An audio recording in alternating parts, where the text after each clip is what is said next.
Madam काय तुमची मागणी आणि काय मुद्दे काय आहेत? सर्वप्रथम मी तुम्हाला हे सांगेन की मी श्रमजीवी संघटना महाराष्ट्र याचे संस्थापक विवेक भाऊ पंडित आणि विदुलताताई पंडित यांच्या मार्गदर्शनाखाली आज मी पंचायत समिती भिवंडी इथे आम्ही बेमुदत आंदोलन करतोय, ठिय्या आंदोलन करतोय। त्याच्या मागचं कारण असं की 26 नोव्हेंबरला आम्ही 2025 ला कोणगाव ग्रामपंचायतवर आंदोलन केलं होतं। तिथे जी सोना टिपू हा जो समाज राहतो तिथे मागील 70 वर्षापासून ती लोक आहेत, पण त्यांना आस्थाद आहेत।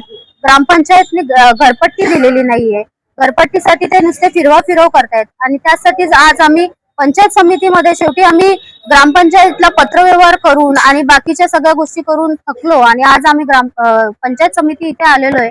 आम्हाला जोपर्यंत घरपट्ट्या दिल्या जात नाहीत तोपर्यंत आम्ही इथून उठणार नाही।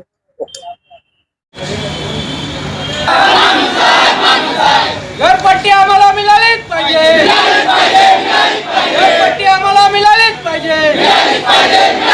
कोण म्हणतो देणार नाही, कोण म्हणतो देणार नाही, महाजन म्हणतो देणार नाही, महाजन म्हणतो देणार नाही। ग्रामसेवकचं करायचं काय?